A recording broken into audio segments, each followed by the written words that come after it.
Magandang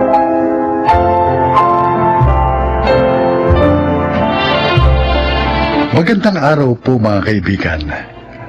Maririnig natin ang kwento ng isang misis na matagal na nagtiis sa ugali ng kanyang masungit na biyanan. Siya ay si Marieta. Maaga akong nag-asawa. At dahil wala pa kaming sariling bahay, nakipisan muna kami sa pamilya ng mister ko. At mula noon, nabuhay na ako sa ilalim ng anino ng aking biyanang iba ang tabas ng dila at iba rin ang pag-uugali. Marieta, ikaw na naman ang naglaban itong mga damit, ano? Di ba sinabi ko naman sa'yo, dapat, hanggat hindi nawawala ang bula sa tubig, banlawan mo ng banlawan, para siguradong kapag natuyo, mabango. Hindi na gaya nito, oh. Naku, amoy panis na damit. Ay, susuot ito ng asawa mo sa opisina. Tapos kapag pinawisan, mangangamoy.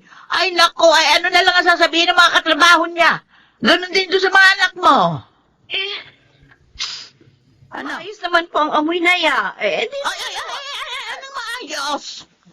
Mabango na ba sa'yo ang ganitong amoy, ha? Naku, tanggalin mo mga yan sa hangir. Lalabang kuli. Nay, kailangan na mag-aama ko mga damit na ito. Anong susuotin nila bukas? Ay, di humingi ka ng pasensya sa kanila. Kasi hindi ka marunong maglaba. Nay! 50 anyos ka na, hindi ka pa rin naasahan sa mga gawain dito sa bahay? O yan na nga lang ang gagawin mo. Hindi na ikaw yung naghahanap buhay para sa pamilya nyo. Ay, nako! Akin na yung mga damit na yan. At nang malabang ka na para matuyo na.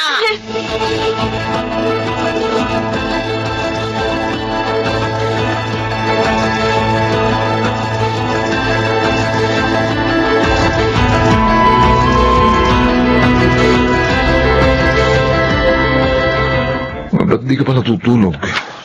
Rene, pagod na ako.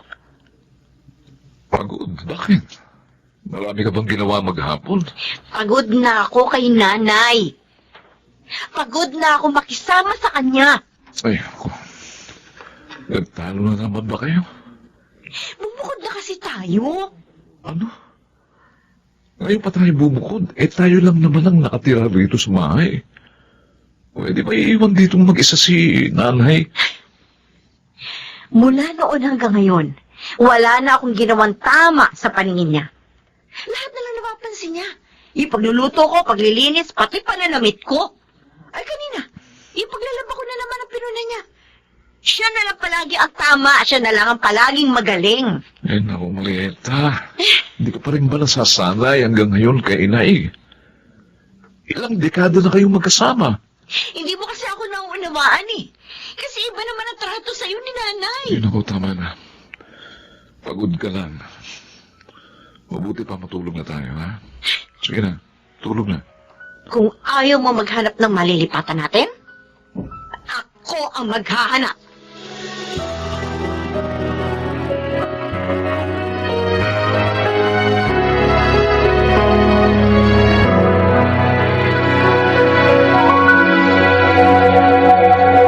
Good morning na. Ay, apa! Halika na, pag-almusal ka na rito. Nagluto ako ng paborito mo, Obed, eh. Wow! Ayos ka talaga, Lola. Anong almusal natin, La? Oy, mabutit gising ka na. O, ayan na. Nagprito naman ako ng tinapa para sa iyo. Alam mo, the best ka talaga, Lola. Oh. Alam mo talaga yung paborito ko. Ay, syempre naman. Pwede ko bang makalimutan yan? O siya, maupo na kayo at Ay, kumain. thanks, La. Ikaw, La. Sabayan mo na kami. Ay, mamaya na ako. Sabay na kami ng mama niyo. Archie! Ma? Nasaan ang motor ng papa mo, ha? Oo. Hinahira mo na naman sa mga barkada mo, ha? Isosoli naman nila yun mamaya eh. Ay, susuli. Aray ko! Sinabi ko sa'yo, huwag mo papahiram kung kani-kanino. Ay, teka. Marieta, nakita mo na kumakain ng bata? Bakit ngayon mo kagagalitan? Nay, huwag kayong makikialam dito. At bakit hindi ako makikialam, ha? Sinisingalan mong bata na sarap na pagkain? Tingnan po. Bakit hindi mo muna patapusin sa pagkain yung anak mo bago mo pagsabihan? Kaya lumalaki sumail itong mga apo nyo eh. Kasi kinukonsente ninyo. Ano? Anong sinabi mo? Lola, tama na. Ma, tama si Lola. Mamaya niyo na po paggalitan si Archie. Nakakawalang gana eh. Isa ka pa eh. Magsama-sama kayo. Aray ko, Ikaw kasi. ano ka ba? Paninga ka kasi ng araw. Tama na yan, tama na yan. Sige na, kumain na kayong dalawa. Ako nang bahala sa mama niyo. Kakausapin ko siya. Kumain lang kayo dyan.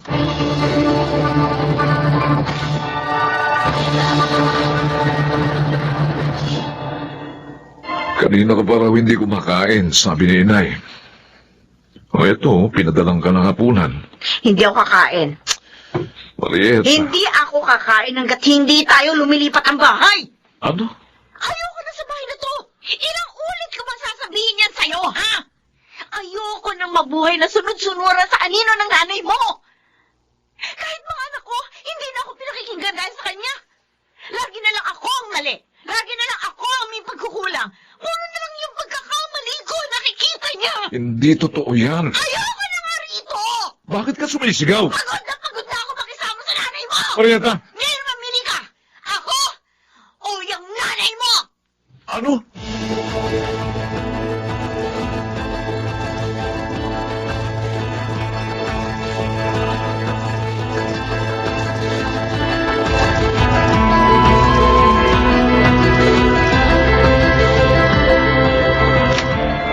La, anong ginagawa niyo dito sa may pinto ng kwarto ni Papa?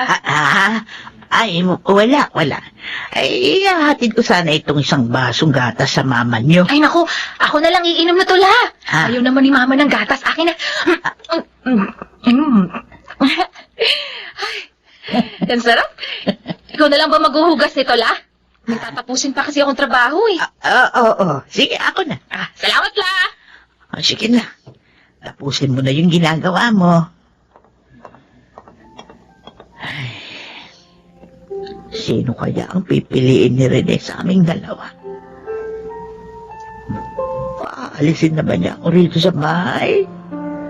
O baka sila ang umalis?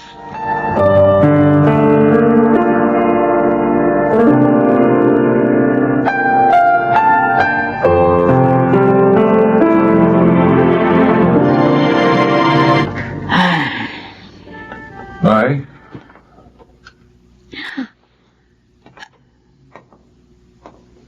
Ay, Anak, bakit parang tulala kayo?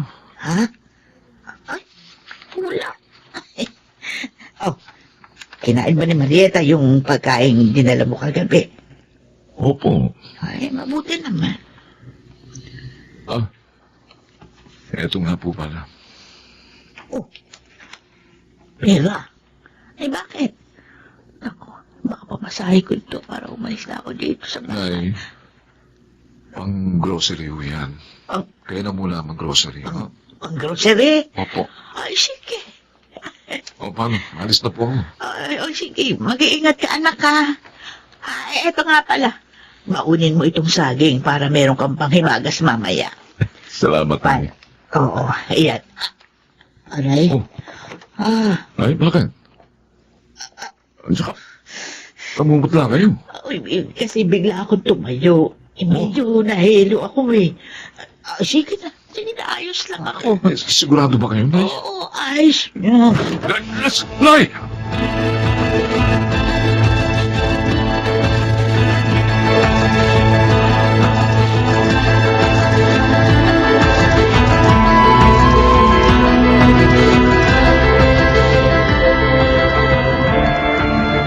Stroke.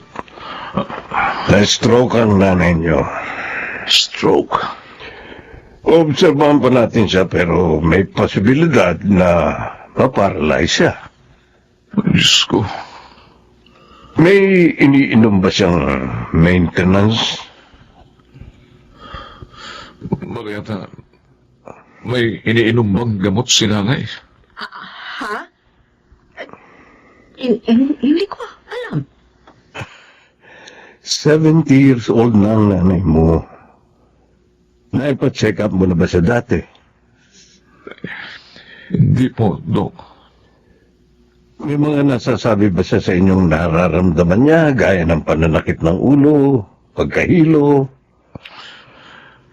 Marieta, Mukhang wala naman po. bakit ba hindi mo alam? Ikaw ang laging kasama ni nanay. Wala naman. Puro kasi sarili mo iniisip mo.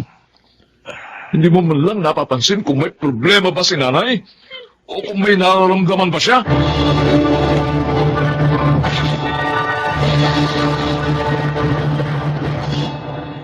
Nay,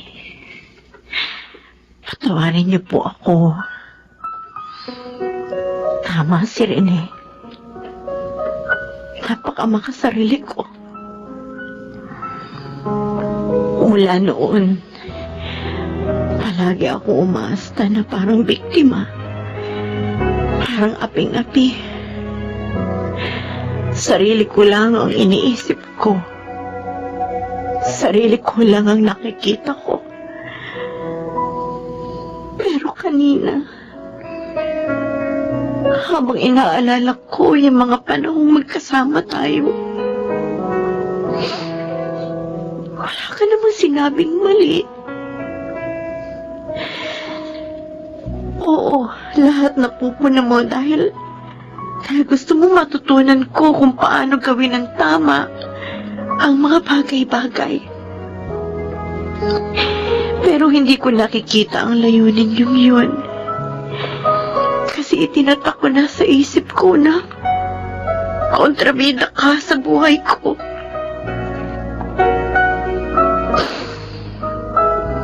Sorry, Nay. Sorry. Ngayon ko lang ito napagtatanto. Nay, gumising ka na. Gumising ka na. Para kahit paano, makabawi man lang ako sa'yo. Patawarin mo ko, Nay. Patawarin mo ko.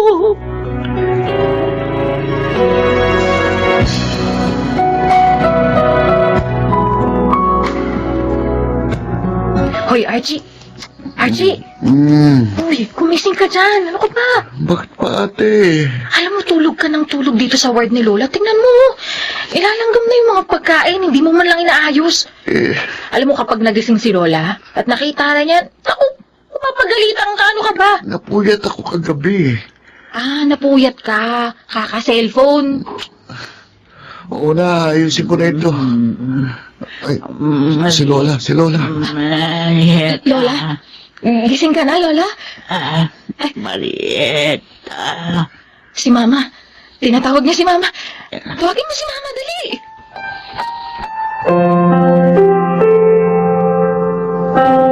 Nay? Oh, gamot niyo po. Akin na. Eto po. Oh, kumama kayo sa braso ko. Iaangat ko kayo sa higaan para mapreskuhan ang likod ninyo. Marieta. Bakit, Nay? Salamat. Salamat? Saan po? Sa pag-aalaga sa akin. Ako, wala pa nga po ito sa lahat ng ginawa ninyo para sa akin. Nay, patawarin ninyo ako sa lahat. Sa lahat ng pagkukulang ko sa inyo. Pangako, aalagaan ko kayo ng mabuti. Para kahit paano, makabawi man lamang ako sa inyo. Tsaka, gusto ko rin ang magpasalamat sa inyo. Mula nang dito ako tumira sa bahay, Kayo na ang naging magulang ko.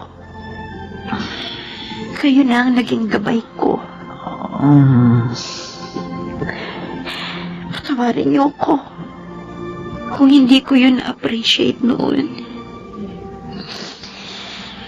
Ngayon ko nauunawaan lahat ng ginagawa niyo para sa akin at para sa pamilya ko.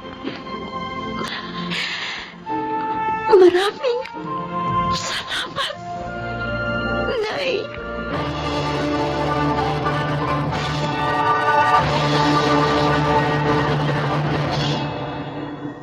Nakakalungkot dahil pakiramdam ko huli na bago ko napagtanto ang lahat ng mga ginawa ni Nanay para sa akin, sa amin, ng mga anak ko. Pero nagpapasalamat pa rin akong nabigyan pa ako ng pagkakataong makabawi sa kanya kahit paano. Madalas, masyadong nakasentro ang atensyon natin sa ating mga sarili. Kaya hindi na natin nakikita ang kabutihang ginagawa ng ibang tao para sa atin. Ako po si Marieta. At ito ang aking buhay. Iba-iba ang paraan natin ng pagpapakita ng pagmamahal sa ating kapwa. Gayunpaman, makita sana natin ang totoong intensyon ng bawat katagang sinasabi sa atin ng ibang tao. Mga nagsiganap, Rosana Villegas, Jun Legaspi, Phil Cruz, Laika Barista, Jonel Benamin, at Chiquit del Carmen Amor sa papel na Marieta. Naglapat ng angkop na tunog, Jerry Mutia. Sa musika, Buboy Salonga.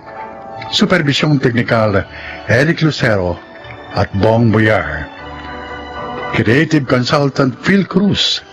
Production Assistant, Anching Cruz. Ito'y mula sa panulat ni Rita Labanon. Sa direksyon, June Martin Legaspi. Ito ang aking buhay.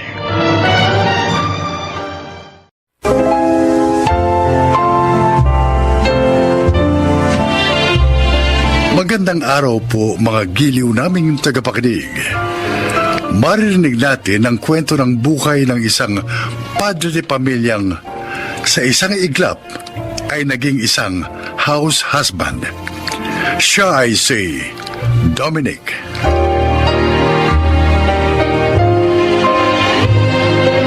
Bago pa man kami ikinasal ng asawa kong si Cherry, nangako na ako sa kanya na hindi ko siya pagtatrabahuhin.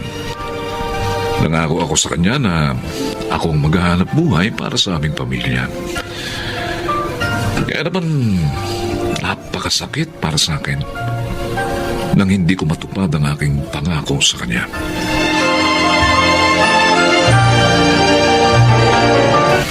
Nasaan na ba si Dominic? Hating gabi na, wala pa rin. Tinatawagan ko, hindi sumasagot. Hey! Si Dominic. Dominic!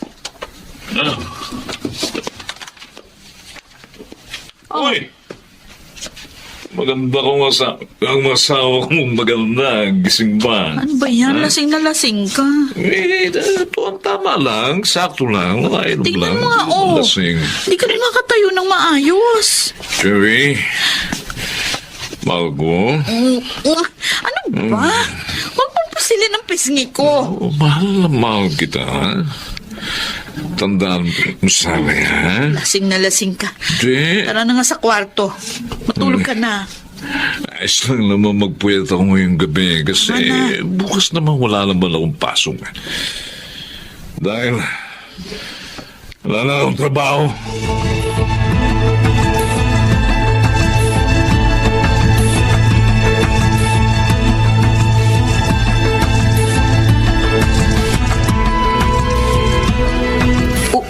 Ulitin mo nga sinabi mo. Wala ka na ikamong trabaho. Akala ko sinasabi mo yun kagabi dahil nga lasing ka lang. Ay, totoo pala. Ano ba? Wala akong magagawa eh. Kailangan daw nilang mag-lay off. Diyos ko, paano tayo nito? Mag-high school na yung panganay natin. Mo, maghahanap ako ng mapapasukan. Huwag kang mag-alala. Matagal na yung 1 linggo na hindi ako makahanap ng trabaho. Ay, kailangan mo talaga makahanap ka agad ng mapapasukan dahil wala tayong ibang pagkukunan ng income. Paano yung mga bills natin kapag hindi ka nakakuha ng panibagong trabaho o paanong pagkain natin? Cherry, gagawin ko ito ng paraan. Pwede ba? Kalma lang. Ikalma mo lang ang sarili mo. Kayang-kaya ko ito.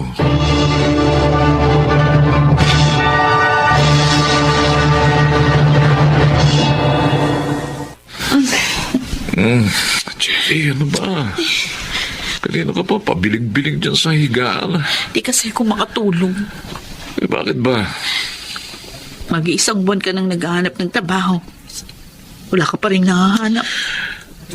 So magagawa ko. Ayaw nila akong tanggapin eh. Yung iba sabi, overqualified ako. Yung iba naman, palaging sinasabi nila na gusto nila yung mga fresh graduates. Hindi yung mga gaya kong laos na. Ano kaya kung Tuloy mo. Kung ano? kung ako na lang ang magtrabaho? Jerry, nakapagtiwala sa akin. Meron. Kaya lang, gusto ko na rin makatulong. Ako ang padre di pamilya. Kaya ako maghahanap buhay. Di ba yan ang sinabi ko sa'yo noon pa? Bakit ka nagagalit? Nagsasabi lang naman ako sa'yo. Ba't kasi kailangan mo pang mag-suggest ng ganyang ideya? Nakalimutan mo na yata yung pinag-usapan natin eh. Oo na. Sige na. Sorry na. Maghanap ka na lang uli ng trabaho bukas.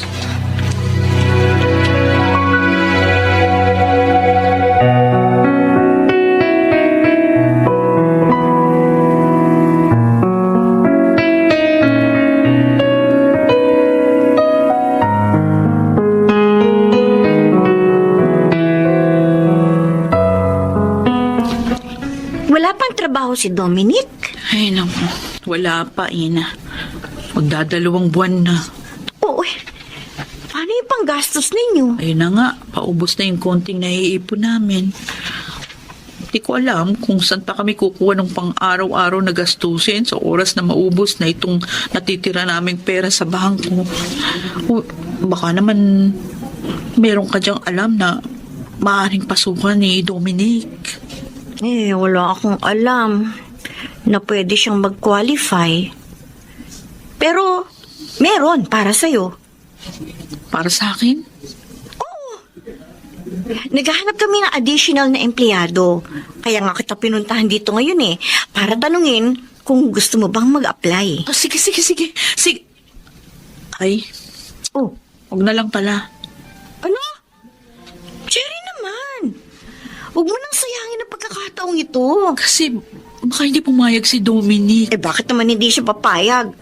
Para sa inyo naman kaya ka magtatrabaho. Ilang taong mo na rin sinunod ang gusto niya na huwag magtrabaho. Baka naman ngayon, pumayag na siya. Total, gipit na kayo.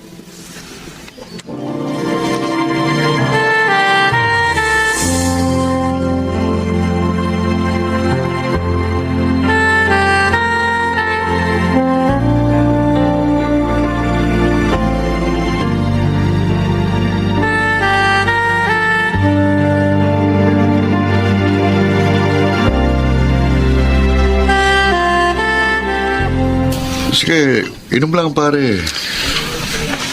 Oy, kumusta naman ang house husband? Mas nakakapagod ano? Yan ang sinasabi ng misis ko Ang gawaing bahay daw, walang katapusan. Totoo yan. Totoo yan, pre. Pero okay lang naman sa akin. Kaya pa. Kaya lang, pare. Hanggang ngayon, hindi ko pa rin matanggap na si Cherry ang naghahanap buhay na para sa amin. Samantalang pare, akong padre di pamilya. Oo, pare, pero huwag mo na isipin yan. Ang mahalaga, may nagtatrabaho. Mahirap naman kung pareho kayong tenga lang sa bahay. Aling Lamil, baka naman may alam ka dyan na mapapasukan ko. Wala, pare. Mahirap din makapasok sa gobyerno ngayon. Lalo na medyo may edad ka na. Yung pa nga isang problema ko eh. Pero di bali, hindi ako titigil. Maghahanap pa rin ako ng trabaho. Ayokong habang buhay akong narito sa loob ng bahay. Pare, ano nga palang trabaho ni Cherry? Sa hotel, pare. Sa hotel? Sa opisina ng hotel. Parang admin. Ganun? Sa hotel? Oh, Maganda pa naman si Cherry. ha? Ano ibig sabihin? Yan lang ang nakakatakot yan eh. Kapag may kumursunada sa asawa mo. Hindi ka makakapalag ngayon kasi baka mapera o may mas maayos na trabahong magkagusto sa kanya. Anong laban mo dun? Ikaw na isang house husband.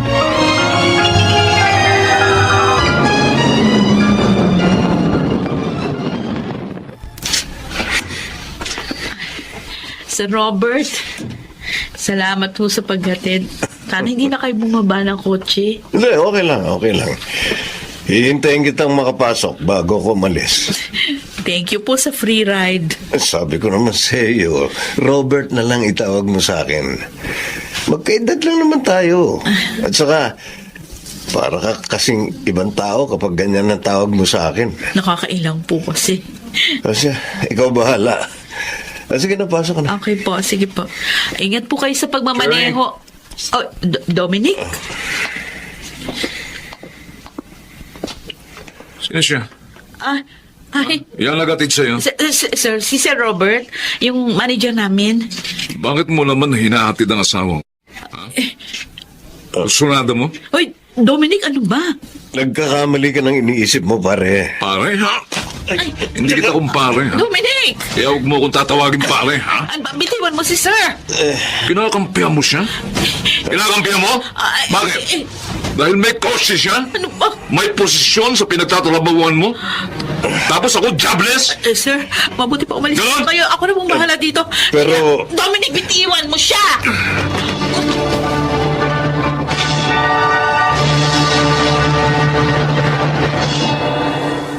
Ilang araw mo na akong hindi kinikibo. Dahil lang sa Robert na yun. Dominic, pwede ba? Ang aga-aga magsisimula ka na naman. Cherry, ito lang ang tatandaan mo. Wag lang kayong magpapahuli sa akin dahil pareho ko kayong kakatahin. Sumusobra ka na! Nagtatrabaho ako para sa pamilyang ito, ha? Para may kainin tayo araw-araw at maibigay natin sa ating mga anak ang mga pangangailangan nila. Di wala nga akong panahon makapagsukulay. Dahil sa dami ng ginagawa ko, tapos pag-iisipan mo pa ako ng masama. Bakit? Ganyan ba pagkakakilala mo sa akin, ha? Malandi ba akong babae, ha? Cherry, Sumagot ka! Malandi ba akong babae? Malandi ba ang pinakasalan mo para pag-isipan mo ako ng ganyan? Napakadumi ng utak mo!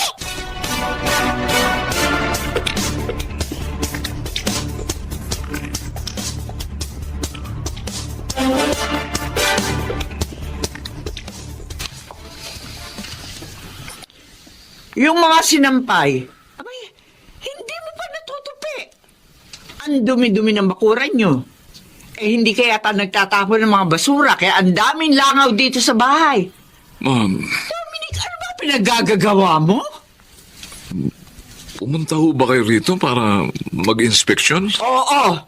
Pumunta ako rito para alamin kung ginagawa mo ang obligasyon mo rito sa bahay. Anong si Cherry ang naririto? Palaging malinis at mabango ang bahay. O ngayon, naamoy mo yun? Amoy panis! Pinababayaan mo ang bahay eh. Ma, hindi po ako sanay sa mga gawaing bahay. Alam niyo naman sa opisina ako nagtatrabaho dati. Isa pa, Bakit? ginagawa ko namang Hindi mo ba kayang gampanan ang pagiging padre de pamilya kapag narito ka sa bahay? Alam mo kung ano ang problema sa'yo, Dominic? Masyado mataas ang ihi mo. Ma, At saka may tawag dyan yung pamangkin mo. Ano nga ba yon? Insecure! Yon! Masyado kang insecure kay Cherry. ma, pwede ba? Iniisip mo dapat hindi ikaw ang narito sa bahay dahil lalaki ka. O bakit? Anong masama doon, ha? Kung matino kang asawa, nasa bahay ka man o wala, gagampanan mo na maayos ang obligasyon mo bilang haligi ng tahanan. Pagod na nga ang asawa mo sa pagtatrabaho maghapon. Ganito pa madaratnan. Alam mo, kung ako asawa mo, hihiwalayan kita. Salamat ka nga dahil matinong babae yan si Cherry. Kaya huwag mo siya pinagdududahan. Dahil sa susunod, malaman ko inaaway mo yung asawa mo. Dahil yan sa mga pagdududang wala namang basihan. Tingnan lang natin kung hindi makalboy ang buhok mo.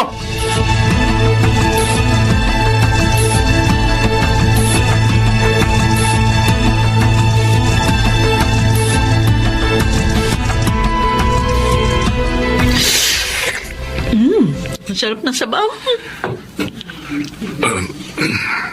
Cherry, Bakit hindi mo pa ako sabayang kumain, Dominic? Ano ba yan? Bakit pa na yung buntong hininga mo? gusto ko sanang humingi ng tawad Saan? sa pag-iisip ko lang masama sa iyo. Pasensya ka na. Masyado lang akong naabuldo. Masyado lang akong nabuburo dito sa bahay. Kaya kung ano-ano naiisip ko eh. Pero alam ko naman na hindi mo magagawa yun sa akin. Minsan kasi naghahanap lang din ako ng dahilan siguro para awayin ka. Pasensya ka na, nasasaktan ang ego ko na ikaw nagtatrabaho para sa atin. Sorry. Dominic, hindi naman nagbago ang pagtingin at respeto ko sa'yo. Kahit nawalan ka ng trabaho. Cherry, Asawa kita. Ikaw ang padre de pamilya. Masaya nga ako na this time, ako naman ang nakakatulong sa pamilya natin pagdating sa finances. Kaya sana, maging magkatuwang tayo. Huwag mo akong ituring nakakompetensya. Mag-asawa tayo at magkasangga sa lahat ng oras. Tandaan mo yan.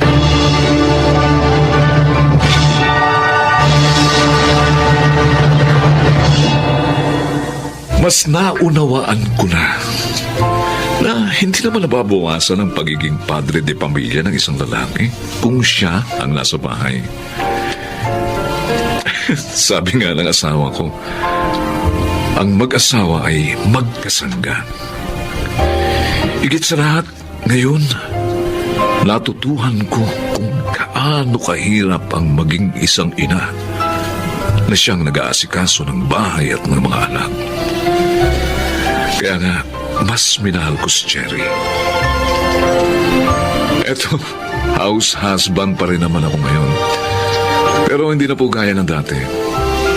Mas proud na ako ngayong sabihin na ako naghalaba, nagluluto, naglilinis. Wala naman pong masama roon. Kaya sa mga kapwa ko, house husband din. Be proud! Ako po si Dominic. At ito ang aking buhay. House husband ka man o provider ng iyong pamilya, ang mahalaga, ginagampanan mo ng maayos ang iyong tungkulin bilang isang padre de pamilya. Mga nagsiganap, Rosana Villegas, Susan Robles, Lionel Benamin, Chiquit del Carmen Amor at June Martin Legaspi sa papel na Dominic. Naglapat ng angkop na tunog Jerry Mutia sa musika ni Buboy Salonga. Supervisyong Teknikal, Eric Lucero at Bong Muyar. Creative Consultant, Phil Cruz. Production Assistant, Anching Cruz. Ito'y mula sa panulat ni Rita Labanon. Sa direksyon, Salvador M. Royales. Ito ang aking buhay.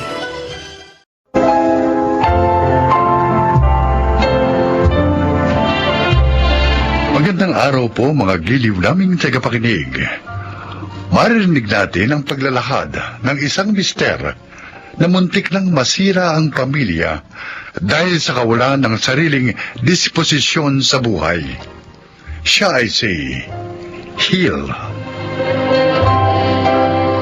Kampante ko nang magpaksal kami ng misis ko dahil alam kong nakasuporta sa akin ang aking pamilya, lalo na ang aking ina.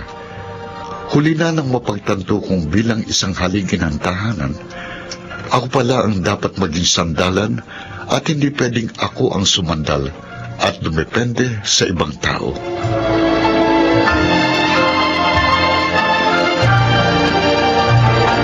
May iniaalok na pwesto sa akin si Marie para sa meat shop natin. Mas maganda yata doon, kesa naman dito lang tayo sa bahay. Mas dadami ang customer natin kapag lumipat tayo. China, maayos naman ang benta natin dito sa bahay. Mas mabuti rito, hindi ka nalalayo. Andiyan pa si Mama. Matutulungan ka kapag may ginagawa kang iba. Hill, gusto ko lumago ang negosyo natin para naman hindi ka nagkakandara pa sa pagtatrabaho. Maayos naman ang kita natin dito, di ba? Kukunti ang tubo. Mas gusto ko doon sa iniaalok ni Marie. Kasi nasa downtown proper. Magpabayad ka pa ng renta dun eh. Mababawi naman natin ang gastos dahil mas marami tayong maititinda doon. Hindi gaya dito na limitado lang kasi kukunti ang customer. O sige, tatanungin ko si Mama kung anong suggestion niya. Si Mama? Oh, bakit? Ayaw mong konsultahin muna si Mama bago tayo magdesisyon?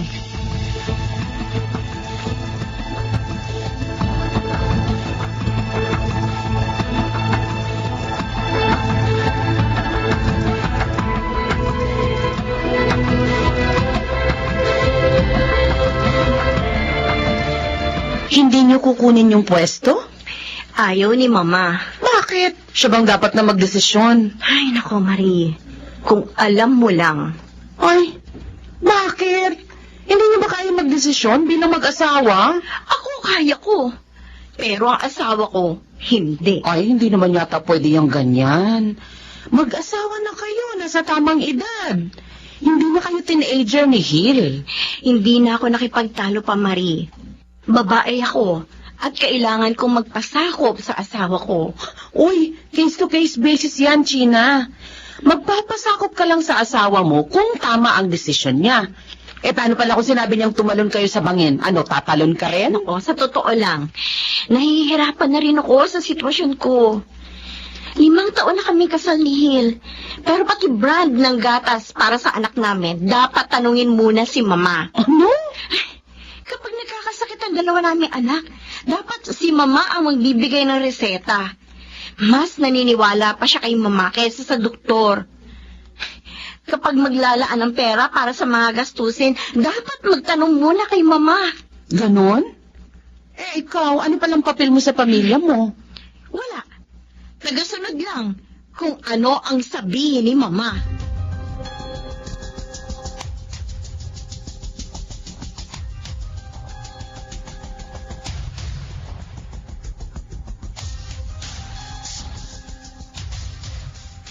Ano yan? Uniform ni Kylie. Ha? Magsuschool na siya 3 weeks from now. Na-enroll mo na pala si Kylie. Oo, excited na siya.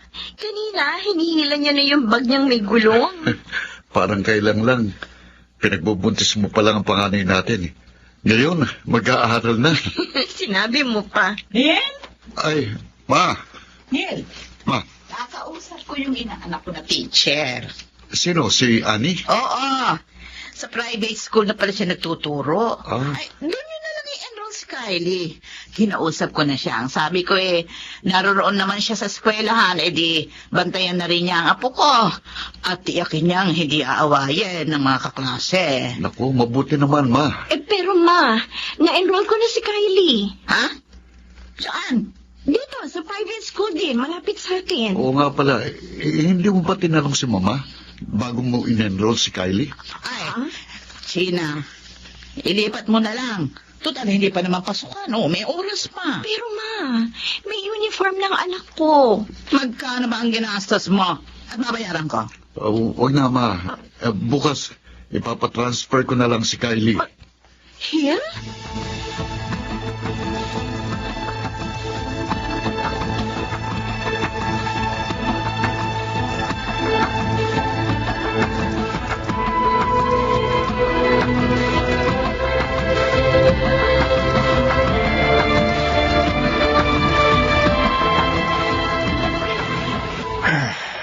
Yan na nga ba ang sinasabi ko?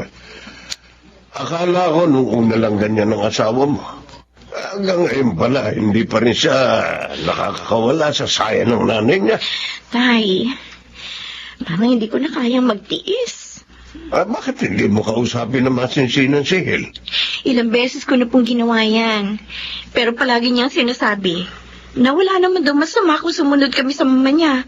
Kasi tama naman daw ang mga desisyon niya. Ang tanong, sino ba asawa niya? Tandaan mo, nang ikasal kayo, dapat una ang Diyos at pangalawa ka sa prioridad niya. Pangatlo ang mga anak niyo, pang-apat naman ang trabaho. Kaming mga magulang, nasa pang-5 o pang-6 na lamang sa prioridad ninyo. Ano bang gagawin ko, Tay? Pagod na ako sa ganitong sitwasyon. Kaya mo bang kausapin ang biyanan mo?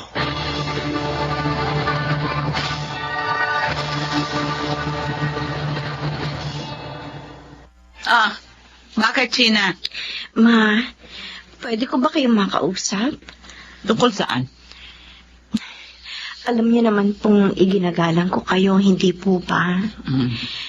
Wala na po akong nanay, kaya mula nang maging kami ni Hil, itinuring ko na kayong totoong ina.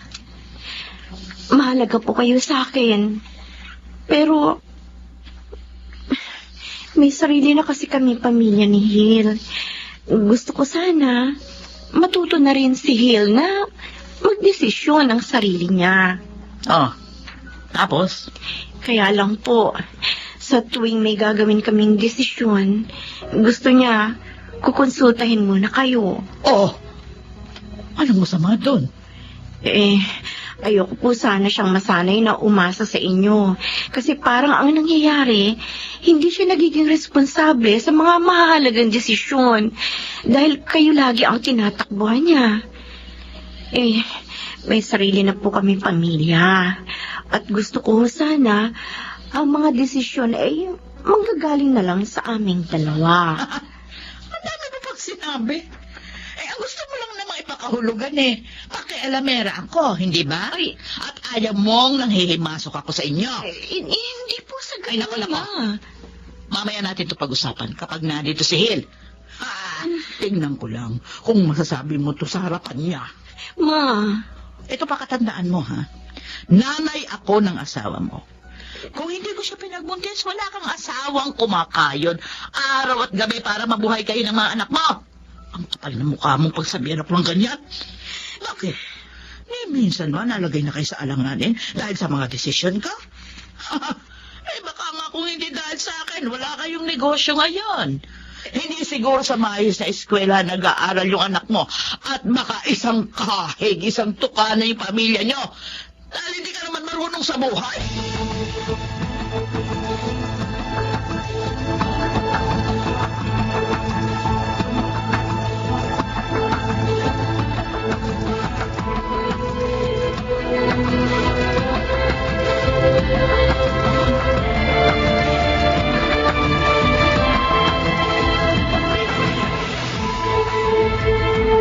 Sina, bakit naman kailangan mong pagsabihan ng gano'n si Mama? Ha? Hil, Sorry, kung hindi kita sinabihan na kakausapin ko siya. Alam ko kasi hindi ka papayag eh. Pero wala akong intensyon. Nasaktan siya. Pero nasaktan pa rin siya. Umiyak kanina habang kinakausap ako sa cellphone. Naku ba naman? Wala ka bang pagmamalasakit sa nanay ko? Ano ba ang problema mo sa kanya, ha? Hill. Pinagseselosan mo ba si Mama? Kung sa decision making, sa kanya ako mas may tiwala dahil alam na niyang gagawin. Ano? Ano sinabi mo? Gina, pwede ba? Huwag ka naman sana arugante. Ang dami nating utang na loob kay Mama. Ano ba naman kung pakinggan natin ang opinion niya? Ano ba naman? At anong masama kung sundin natin ang mga payo niya? At ako, paano ako, ha? Paano naman ang papel ko sa pamilyang ito? Gina, Hill, sawang-sawa na ako sa ganitong sitwasyon. Lagi na lang ako nagpapakumbaba. Lagi na lang ako nagpapaubaya. Hill, asawa mo ko! Tayong dalawa ang dapat na magkaramay. Hindi pwede palagi mo ako isinasantabi. Matuto ka naman tumayo sa sarili mo mga paa. Hindi ka na bata. Huwag ka na magtagong sa saya ng nanay mo. Manindigan ka. Gina. Dahil ikaw ang padre sa pamilya. Ikaw ang haligi ng tahanang ito. Pero kung ayaw mong gawin yan, mamili ka. Ako o si Mama?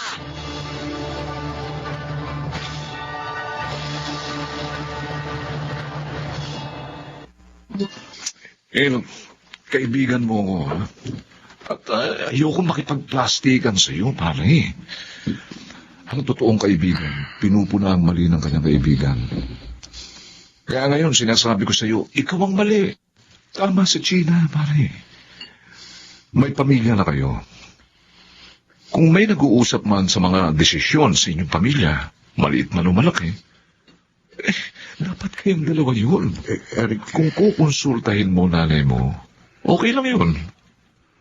Pero dapat nag-usap muna kayo ni Gina. At kung hindi kayo mapagkasunduan, ayun, saka lamang kayo humingi ng tulong sa mga magulang nyo. Pre, irespeto mo naman ang pagiging misis ni Gina. pero pare, paano si Mama? Ayoko maramdaman niyang hindi na siya mahalaga sa amin. Uy, hindi naman sa hindi na siya mahalaga. Pare, kailangan niya ring maunawaan na may asawa ka na. At kailangan ka na niyang pakawalan para matuto ka na rin. Kasi hindi naman habang buhay na nariyan ang mama mo, nakasama mo. Diba? Eric, tatanungin kita. Oh, Anong klase ba akong padre de pamilya? Bakit ganito ako? Sa totoo lang, natatakot kasi akong magkamali. Kaya para sigurado, si Mama talagang inaasahan ko. pare, sorry ha. Huwag kang duwag. Ha? Lalaki ka, pare. Ikaw ang leader ng pamilya niyo. At isa pa, normal ang magkamali. Ayos lang magkamali. Ang mahalaga, pare, matuto ka. Kaya ako sa iyo bukas. Kapag medyo matino na yung isip mo. Sorry, ha? Pare, Ikaw ang humingi ng tawad kay Gina.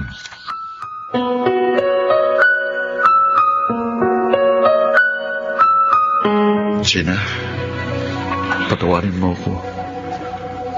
Buong buhay ko, nakasandal talaga ako kay Mama. Pakiramdam ko kapag muwa ako ng sariling desisyon, mapapahamak ako. Tayo akong mangyari yon. Lalo na't maapektuhan ka at ang mga bata. Pero tama ka. Pamilya na natin ito at dapat ikaw ang pinakikinggan ko. Lalo na't hindi ka naman maghahangad ng anumang ikasasama natin. Patawarin mo sana ako. Hindi ko maipapangakong magbabago kagad ang lahat. Pero unti-unti kong sisikaping maging isang responsableng padre ng pamilya. Salamat naman. At naunawaan mo ang ibig kong sabihin. Salamat dahil ipinaunawa mo sa akin ito. Salamat, Gina. Ma, sana maunawaan mong napag-usapan namin ni Gina. Ano? Ibig mong sabihin kasalanan ko dahil nakikialam ako sa buhay niyo. Nagmamalasakit lang naman ako sa inyo, Hill. Kasi ayoko nagkakamali kayo sa inyong mga desisyon. Wala ho kayong kasalanan. Ako may mali. Dahil hindi ko pinaninindigan ang pagiging lalaki ko, ang pagiging padre de pamilya ko. Sana maunawaan yung obligasyon ko bilang asawa at ama na panindigan ang pamilya ko na hindi umaasa sa inyo. Huwag ko sanang sasamang loob nyo. Hayaan nyo lang kami ni China na magdesisyon sa buhay namin. Hayaan yung matuto ko sa buhay. Oo, sige. Naunawaan ko. Sa isang bande, may mali din naman ako. Hindi ko naisip na sobra akong nanghimasok sa buhay ninyo. Hindi kita hinayaang matutong tumayo sa sarili mong mga paa. Anak, patawarin mo ako. Patawarin niyo ako ni China. Hayaan mo. Hindi na ako makikialam sa inyo. Pero narito lang ako. Kung sakaling kailangan niyo ang aking tulong. Salamat, Oma. Salamat sa pangunawa niyo. At sa lahat ng pagmamalasakit niyo sa aming pamilya.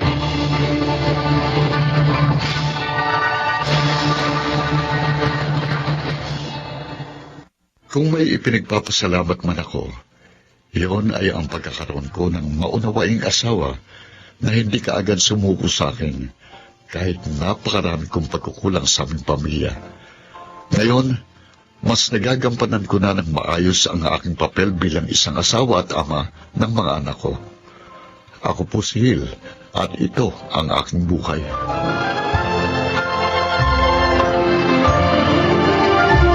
Iba't iba ang mga kinakaharap na sitwasyon ng bawat mag-asawa. Ngunit lahat ng problema at hindi pagkakaunawaan ay nasusolusyonan lalo na kung nag-uusap at nagbibigayan. Mga nagsiganap, Chiquit del Carmen Amor, Rosana Villegas, June Martin Legaspi, Jenaline de la Cruz, Yunel Benamin at Phil Cruz sa papel na Hil. Naglapat ng angkop na tunog Jelly Mutia, sa musika Buboy Sanonga, supervisyong teknikal Eric Lucero at Bong Muyar, creative consultant Phil Cruz, production assistant Anching Cruz. Ito'y mula sa panulat ni Rita Labanon. Sa direksyon nila June Martin Legaspi at Maynard Landicho Jr. Ito ang aking buhay.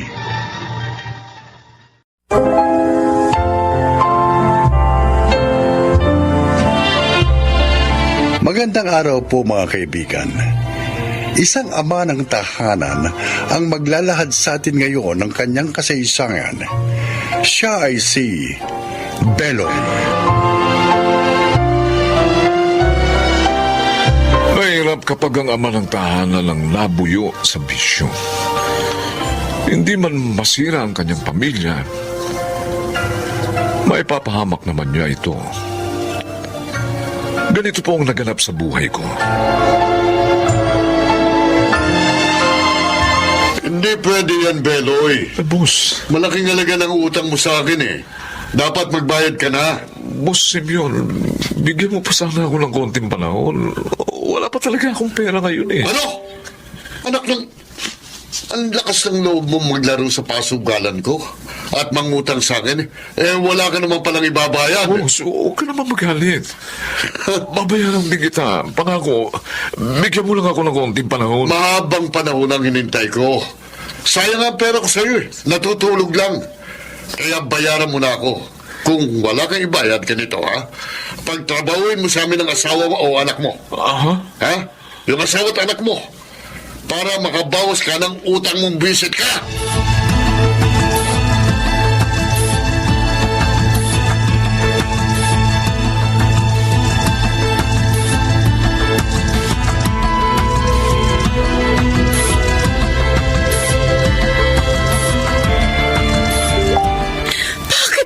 nagkautang ng ganong kalaking halaga sa mayamang yun, Beloy? Nalulung ako sa paglalaro sa pasugalan niya eh. Kaya natalo ko ng malaking halaga eh. Diyos ko naman. Kaya pala madalas ka nang walang maibigay na pera sa akin. Ito, pinipilit niya akong magbayad na raw. Eh, paano po yan, Tay? Wala naman po tayong maaaring isangla para maibayad sa kanila. Ang sabi niya, kung wala raw akong maibayad, magtrabaho daw sa kanilang isa sa miyembro ng pamilya ko. Para makabayad daw ako. Hindi ako pwede. Alam mong operada ako sa matris. At bawal pa sa akin na magtrabaho ngayon. Naku naman, Beloy. Ano ba itong ginawa mo? Nelda, patawarin mo na. Diyos ko. Pangako hindi na ako magsusugal. Kahit kailan. Pero sana tulungan niyo ako sa problema ko. Baka kung ano gawin sa akin ni Boss Simeon pag hindi ko siya nabayaran. Sige po, Itay. Ako po. Ako na lang po magtatrabaho sa kanila. Pero anak, baka mahirapan ka. Ano po mahirap? Kung patayin nila si Itay.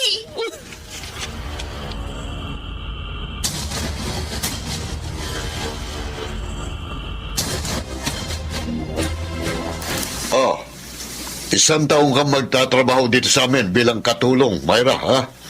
Yun ay para makabayad kayo sa utang ng tatay mo. Opo. Opo, Sir Simeon. At ayoko sa katulong na tamad at tanga. Gusto ko masipag at alisto. Naintindihan mo? Opo. Masalamat kayo, mabait kami.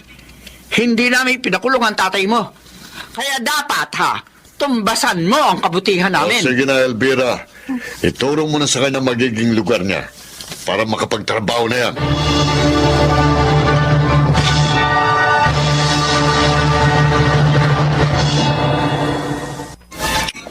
Sarap ko palang magluto, Myra. Salamat po. At nagustuhan niyo yung luto ko, Kuya Delio. Sarap talaga eh. Ay, sino bang nagturo sa'yo magluto? Si Inay po. Ayun ba? Okay palang dagay mo Ay, siya nga pala. Kumain ka na. Liga, sabayan mo na ako. Po, Sige na. Halika na. Alam ko pagod na pagod ka na sa dami ng ginawa mo. Kaya kumain ka na rin.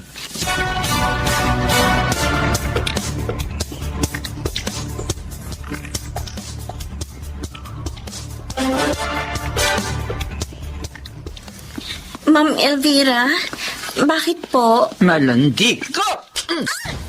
Ma'am, bakit niyo naman po ako sinampal? Kitang-kita ko. Nilalandi mo yung anak ko. Hindi po totoo yan, ma'am. Hindi ka na nahiya?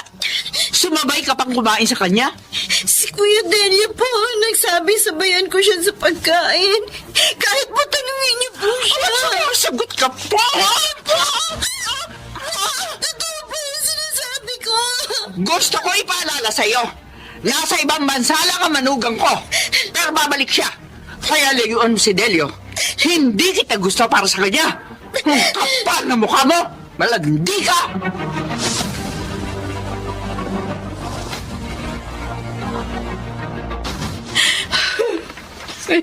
Nelda, bakit umiyak? May nangyari ba habang wala ako?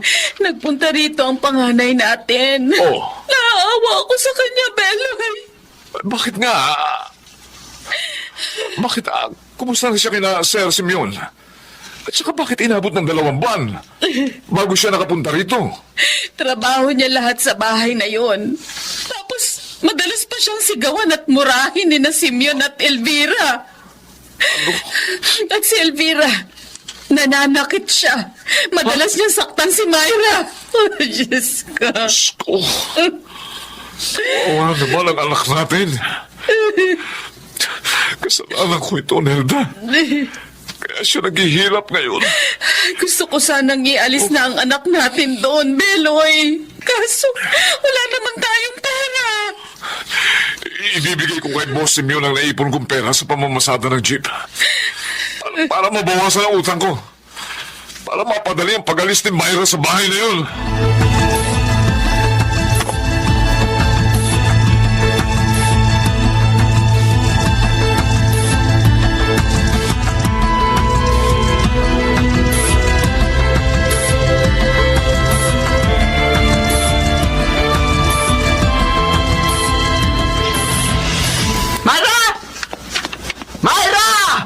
Halika nga rito! Ma'am Elvira, bakit po? Ikaw talaga ha, napakatanga mo! Ma'am, bakit niyo po ako hinampas ng damit niyo? Bakit mo nilagyan naman siya ang damit ko? Ha? Napakamahal nito! Gaga ka talaga. Gaga! Palipasa! Puro basahan yung damit mo! Kaya hindi ka marunong mag-iit ang mamahaling damit! Niya ka! Linti ka lang sa buno! Parwisyo ka talaga! Kahapon may nabasag ang plato! Ngayon naman sisira mo ang damit ko! Hindi ko po sinasadya, ma'am. Hindi sinasadya? Idadagdag ko sa utang nyo ang halaga ng lahat ng nasira mo! Buwisit ka!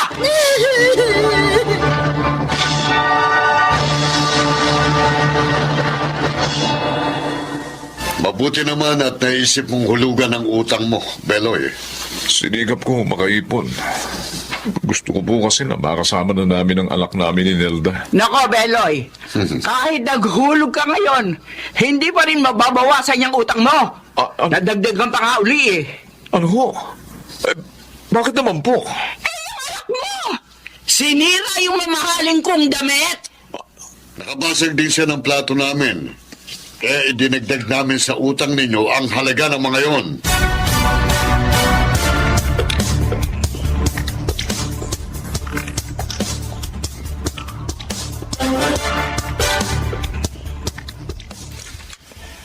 Pwede ko po ba kayo makausap, Daddy?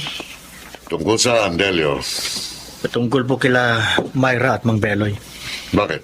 Ano tungkol sa kanila? Daddy, sobra na pong pagpapahirap niyo ni Mami kay Myra. Hindi na po makatao yun. Delio, Hindi ko gustong saktan ng loob ninyo pero mali po talagang ginagawa ninyo. Maging ang pagdaragdag ninyo sa pagkakautang nila. hindi mo kami dapat pagsabihan ng ganyan. Mga magulang mo kami. Dapat nasa panig ka namin. Oo, mahalaga po kayo ni Mami para sa akin. Ayoko po naman na may masamang masabi sa inyo mga tao. Bakit ba ganyan ka, ha? Siguro, nagkakagusto ka sa Myra na yun, ano? Po? Totoo marahil ang hinala ng mami mo. Daddy, hindi po totoo yan. Eh, Mahal ko ang asawa ko at ang anak ko. Gusto ko lang naman po magbago kayo. Matakot kayo sa karma ng masama ninyong ginagawa.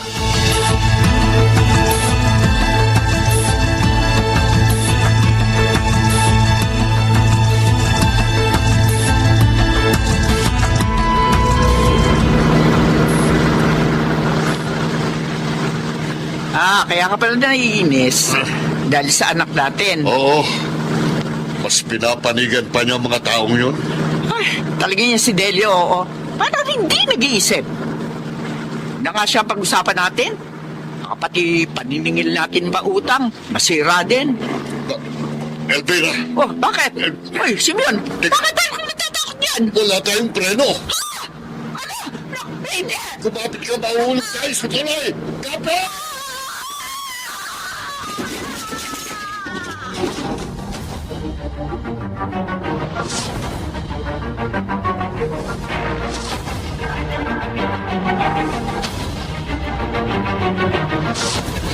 Myra, anak! Narito ka! Opo, Nay. Pinauwi na po ako ni Kuya Delio. Ano? Bakit? Ano nangyari? Bakit siya nagpa-uwi sa'yo? Patay na po si Ma'am Elvira at Sir Simeon. Nahulog po sa tulay ang kotse nila nung makalawa. Diyos ko. Ayun po, pinaglalamayan po ngayon ang bangkay nila. Marahil, paraan na ito ng Diyos upang makawala ka sa kanilang kalupitan. Siguro nga po, Inay. Pero naaawa pa rin po ako sa kanila. Anak, patawarin mo ko, ha? Kasalanan ko kaya ka naghirap. Ngayong larito ka na uli, anak. Lalo ako magsisikap para maging maayos na ang buhay ng pamilya natin.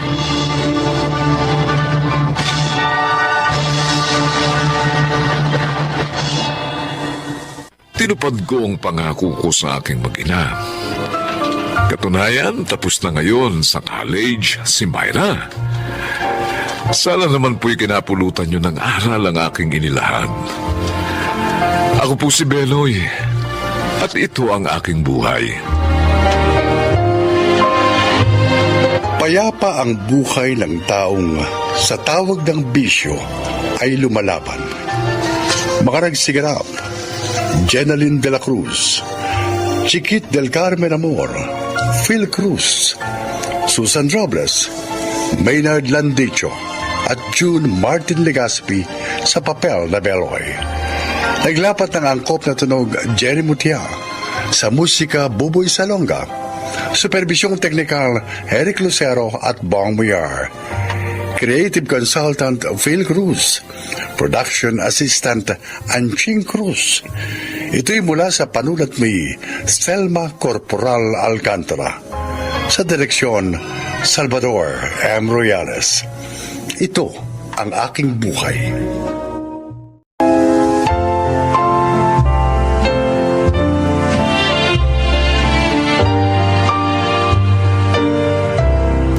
Mga kaibigan, sa araw na ito, inyong maririnig ang kwento ng isang nilalang na kapupulutan nyo ng aral sa buhay.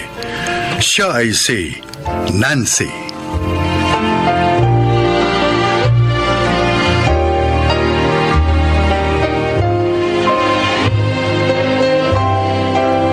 Ako'y 25 anyos, taga Mindoro, ngunit ang napangasawa ko'y taga Tanay Rizal.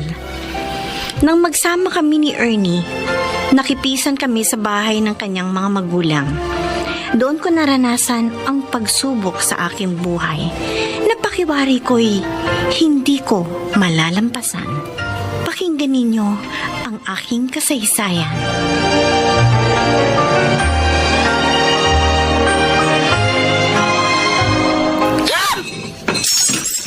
Ate Brenda! Bakit mo ibinatong pinggan sa sahig? Kahit basagin ko lahat ang kasangkapan sa bahay na to, wala kang pakialam. Wala kang pakialam dahil pamilya namin ito, Nancy! Muntik na ako natalsikan ng bubo. O bakit may reklamo ka? Wala! O talagang wala kang karapatan magreklamo kahit na anong gawin ko.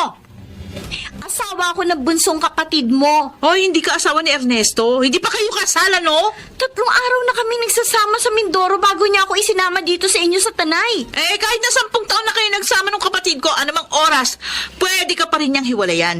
Kaya wala kang dapat ipagmalaki. Eh, hindi naman ako nagmamalaki, ate. Huwag mo akong tawaging ate. Naalibad ba na ako? Eh, bakit ka naman ganyan? Kapag narito sa bahay si Ernie, maayos ang trato mo sa akin. Pero kapag nagsusolo ako rito, pinagsusungitan mo na ako, tinatarayan. Para malaman mo, hindi ako pabor na nasapid ka sa pamilya namin. Eh, ano bang gusto mong gawin ko?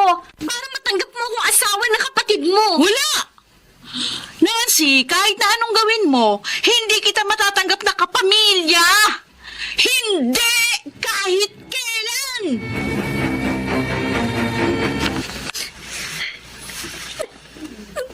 Huwag ka nang umiyak, Nancy. Ernie, ayoko sana magsumbong sa'yo. Pero hindi ko na matiis ang masamang trato sa akin ni Ate Brenda. Wala naman akong ginagawang masama sa panganay na kapatid mo. Pero kapag nag-iisa ako dito sa bahay niyo, pinupuntahan niya ako. Minagsusungitan, tinatarayan. Huwag kang mag-alala.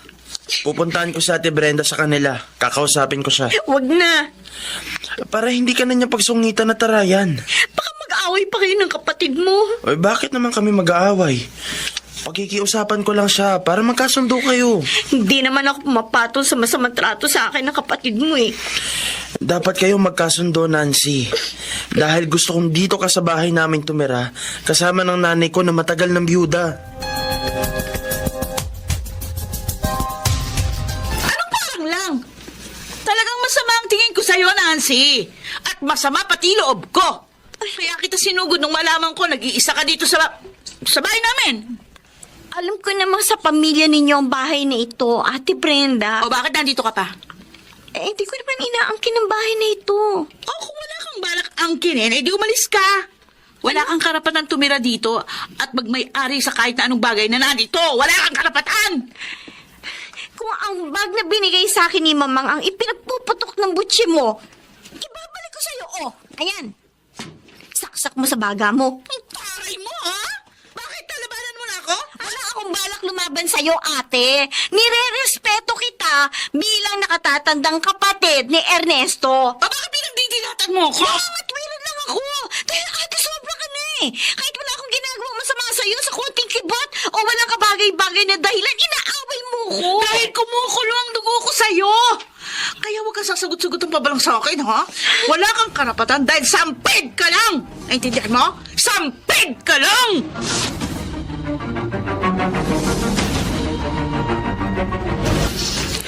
Brenda, bakit ba sa tuwing aalis ako ng bahay namin, sinusugod mo doon si Nancy? Ano ba yung kinagagalit mo sa asawa ng kapatid mo? Hindi pa sila kasal ni Ernie. Kaya ayokong tawagin siyang hipag. Paalisin niyo siya sa bahay. Gusto ko nang bumalik sa bahay kasama ang pamilya ko. Ay, ayun. Eh di lumabas din ang dahilan ng pinagpuputok ng butsi mo. Gusto mong palayasin ko si Nancy sa bahay at kayo ang titira. Mamang, dati naman kaming doon nakatira. Oo. Binigyan ko kayo ng pagkakataong sa bahay tumira. Pero anong ginawa nyo? Wala na kayong ginawang mag-asawa kundi magbangayan, mag-away. Napakagulo ng pamamahay. Walang katahimikan. Kaya napilitan akong palayasin kayo. Mama! Ako mismo ang nagmungkahi kay Ernie na sa bahay na sila tumira ni Nancy. Para mayroon akong makasama sa bahay. At natutuwa ako. Dahil napakaayos niya sa bahay. Masipag, mabait, mapagkakatiwalaan. Kaya walang dahilan para paalisin ko siya. At para sabihin ko sa iyo ang totoo, nakakagaanan ko na siya ng loob.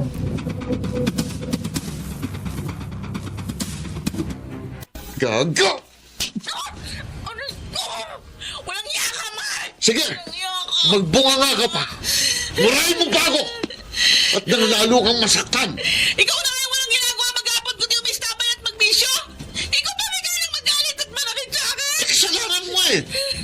Kapag narito ako sa bahay, lagi ka nagpaparinig na tamad ako. Bakit ikaw naman tamad ka? Ayaw mo magtrabaho! Ano magagawa ko? Wala akong makita ang maganda kayod. Namimili ka kasi ng trabaho! Wala ka naman pinag-aralan? Wala kang alam kundi bumarkada, uminom? At ikaw? Ah! Kung hindi pa ako paminsan-minsang nakakapag-buy and sell ng mga alahas, baka namatay na tayo sa gutom ng mga anak mo! Puro ka dada. Ayaw mo ba pagsabihan? O ayaw mo naman magpakatino? Ay, responsabi ka, tamad matugan ka! Nakulili ng tenga ko sa kadadada mo. Sige, talakpat. Ah! Talakpat. Aray! Talak. Sige, dandan! Dandan! Dandan!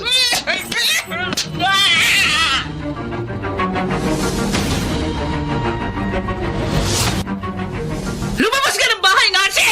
Labas! Ate Brenda, maya ka naman sa mga kapitbahay. Wala akong pakialam sa mga kapitbahay. Kapag ganitong nananakit may katawan ko, talagang gusto ko makapagpatayan! Bakit ako susugurin mo? Asawa mo kaaway mo siyang nanakit sa'yo. Dahil ikaw talagang problema ko. Ayaw mong lumaya sa bahay na ito. Ate, hindi ako makakaalis dito dahil ayaw ni Ernie na umalis kami dito. Ang sabihin mo, interesado ka sa bahay na ito at sa lahat ng mga gamit na naririto. Mapagsamantala ka, mapagkamkam, makapal ang mukha mo. Aray ka, ano yung mukha mo? Alam ka niwa, baka mapilitan ka lumayas dito, kakalbitin ka. Para makasusige. Ano, gusto mo ka mo pa? Baka na! Tagal na ako natitimpi sa'yo lang. Bahala na kita! Sige, sige! Dapat ka! Sige! Hindi kita lalakaan!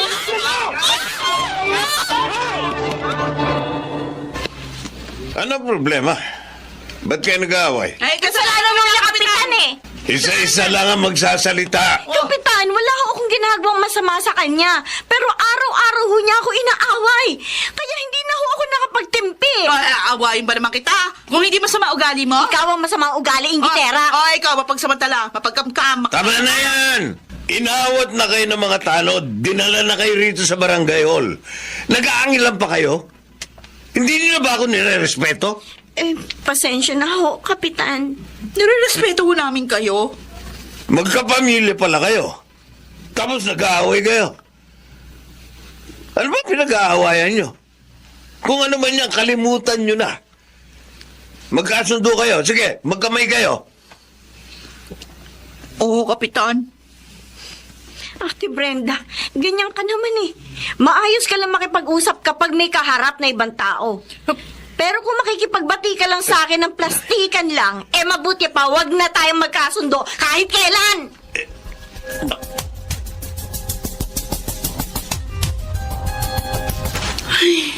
Kahit na malayo ang nilakad ko at mainit ang sikat ng araw, ay sulit naman yung pagod ko. Nakapagbenta ako ng alahas. Ay, oy, ano to? Ano tong nararamdaman ko? Nahihilo ko ah. Nagdidilim ang paligid ko.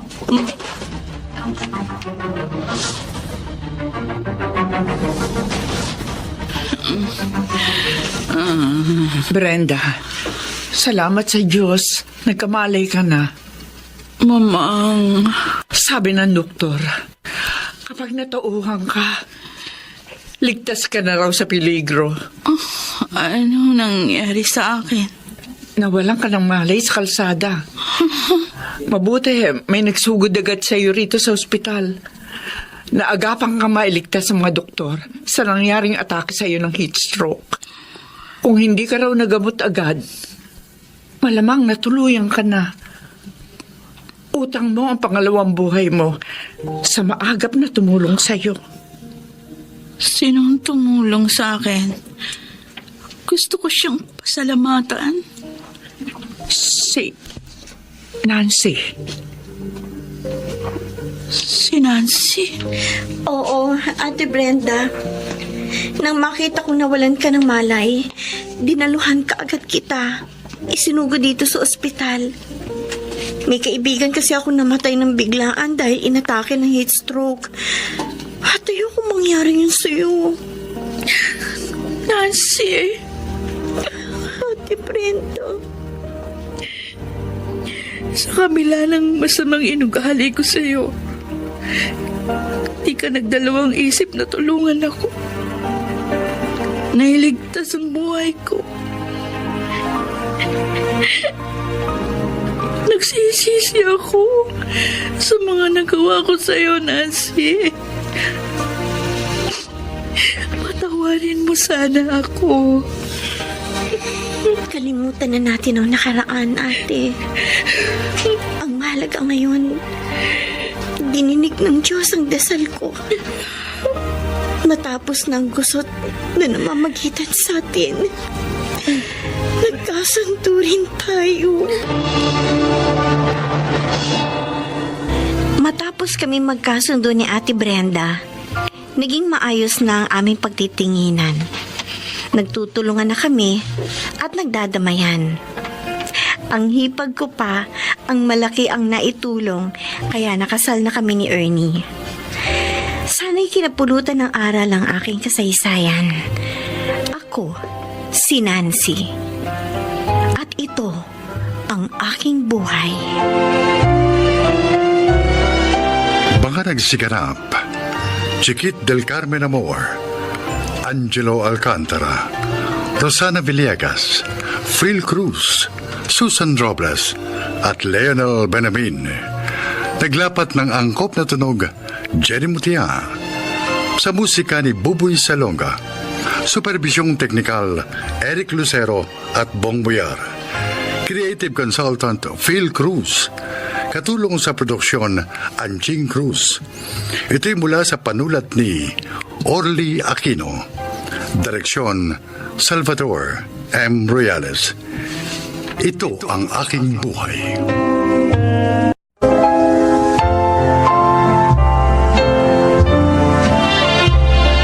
Mga kaibigan, isa na naman pong kasaysayan na kapupulutan nyo ng aral sa buhay ang inyong maririnig. Ito ay ang kwento ni Letty. Wala akong naabot na mataas na pinag-aralan. Ngunit pinalad naman ako na maging kabiyak si Walter. Maligaya kami kahit na nga kami ay mahirap lang at ayaw sa akin ng kanyang mama. Ngunit isang araw ay nadisgrasya siya.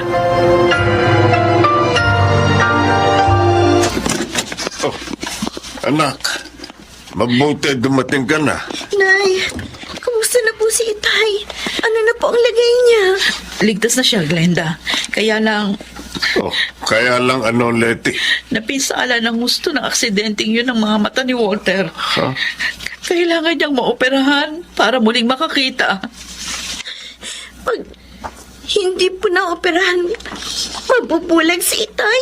Ganun na nga, anak. Kawawa naman ang manugang ko. Paano ngayon yan, Nay? Una naman po tayong pera. Dito lang muna kayo, ha? Aalis ulit ako. Saan ka pupunta? Sa mama ni Walter. Pakikiusapan ko siyang tulungan ng asawa ko. Pero di po ba galit siya sa inyo? Baka sigawan at murahin na naman kayo tulad noon. Tama ang apo ko.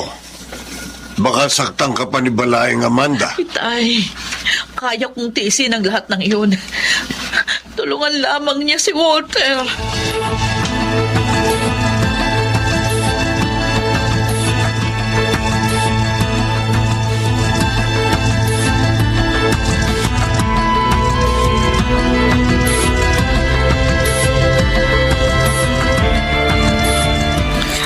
Ang kapal ng mukha mong hingal ako ng tulong.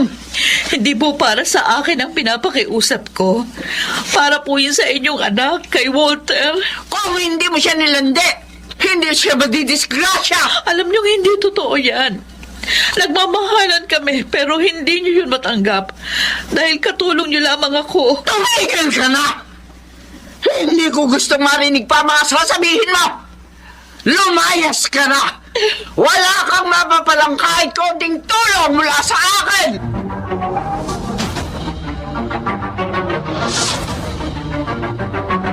So, na-aksidente pala ang asawa niyo, Mrs.? Opo, sir. Tinakbuhan po siya nung nakabangga sa kanya. Wala ho bang nakakita sa nangyari? Meron po, pero Oh. hindi nila nakita yung plaka ng sasakyan. Nasa ospital po ang asawa ko, Sir Nelson. At nagpunta po ako dito sa inyong empila para humingi ng tulong. Ano na po ang lagay ni Mr. ngayon? Sabi po ng doktor, kailangan maoperahan siya para makakitang muli. Yun ang problema namin. Walang-wala po kami. Huwag na ho kayong umiyak ho. Sige ho, huwag kayong mag-alala. Ilalapit natin yan sa mga samahang nagkakaloob ng tulong sa mga ganyang kaso. Tahan na po.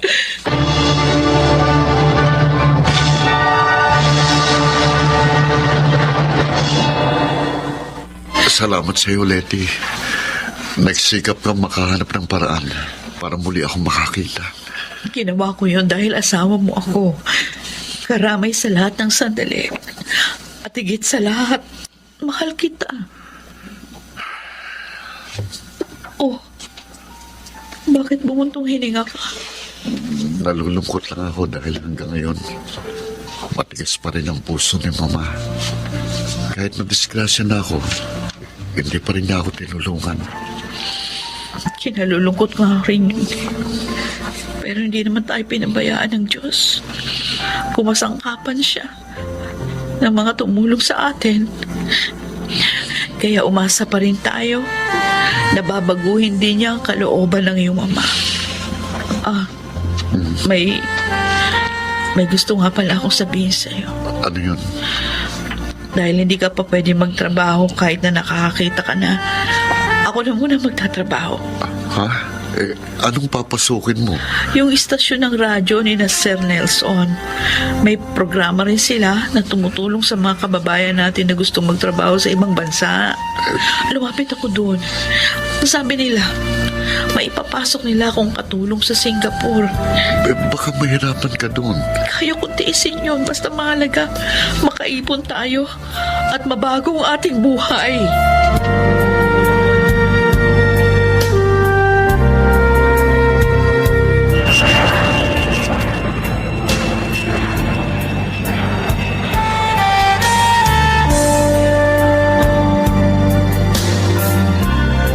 Ang maldita.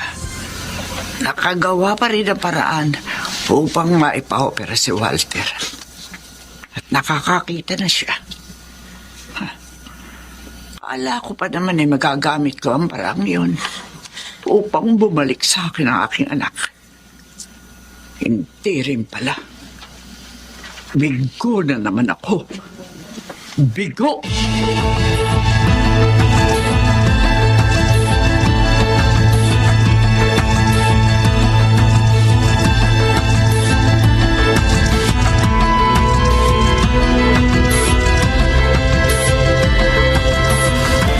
Oh, nakapagluluto ka na? Oo, tayo. Kaya ko na po.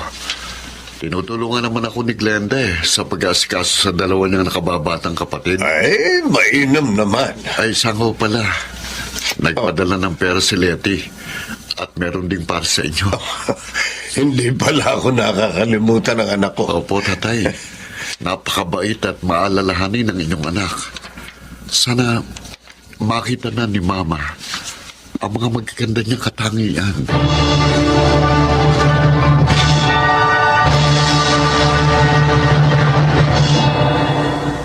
Hello, anak. Glenda. Nay, Ibig mong sabihin, pumapasok na ang tatay mo sa opisina? 3 weeks na po, Nay. Kaya na naman daw po niya Ikaw, hindi ka ba nahihirapan dyan? Mag-isa ka nang nag-aasikaso sa bahay natin. Nagtutulungan po kami ng mga kapatid ko. At saka pag wala po si Itay, narito naman po si Lolo Berong. Salamat naman. Mag-iingat kayo lagi dyan, ha? Opo, kayo rin po ha. Huwag niyo pong pababayaan ang sarili niyo, Nay. Mahirap po ang gawa niyo. Dahil 2 pamilya pong inaasikaso ninyo. Mababait naman ang mga amo ko. At maayos sila magpasahod. Kaya sulit na rin ang hirap. Sige na. Tatawag na lang uli ako, ha? Pagdating ng tatay mo.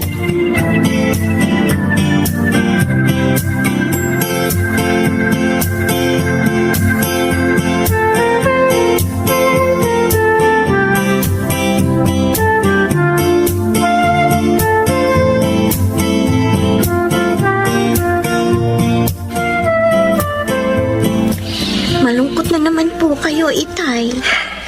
Naalala ko na naman ang nanay niyo Sana umuwi na siya rito.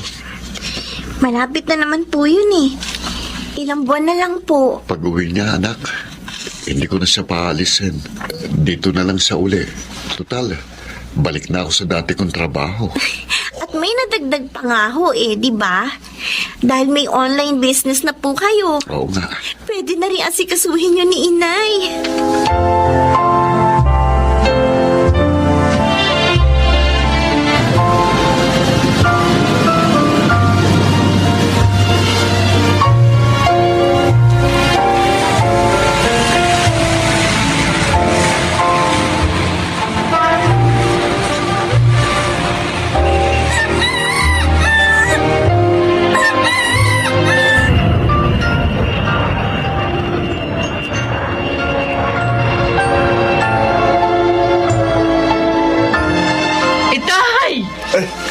Lati, anak. Ay, salamat. Maluwalhati ka rin nakauwi. Walter, Namiss ka namin ng sobra. namiss ko rin kayo. Hindi ka na uli mag-abroad pa, ha? Okay na uli ang trabaho ko. At saka kumikita na rin ng maayos ang online business natin. Maaari mong asikasuhin yun. Masaya rin akong marinig yan. Laki ng ipinayat mo, ha? Ikaw rin naman. Hindi balik.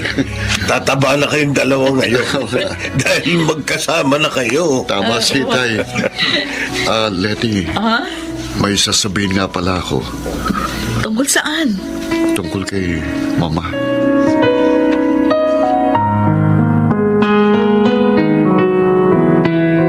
Ma, kumusta na po kayo? Walter, anak. Salamat dinalaw mo ko. Nalaman ko po na inatake kayo sa puso. Kaya lakas loob kami nagpunta rito. Kasama ko po si Letty. Kumusta na po? Dumating ka na pala galing abroad. Alam nyo, Lagi ako nakikibalita sa mga nangyayari sa inyo. Nag-abroad nga po siya for 2 years, Ma. Nung hindi pa ako maaaring magtrabaho. Pero ngayon, hindi ko na siya paalisin muli. Ay, tama yun. Mahirap sa pamilya ang magkakalayo. Gaya natin, anak. Sobra ako nahirapan mula na iwan mo. Pero hindi po ninyo ako tinanggap nang lumapit po kami sa inyo. Maling-mali ako doon. Patawarin niyo na sana ako, mga anak. Mama, Lalo ka na, Leti. Patawarin mo sana ako, ha? Hindi ko agad nakita ang kabutihan mo. Mama Amanda, wala na po sa akin yun. Hindi ko naman po kayang magalit sa inyo. Dahil ang mahal ni Walter, mahal ko rin.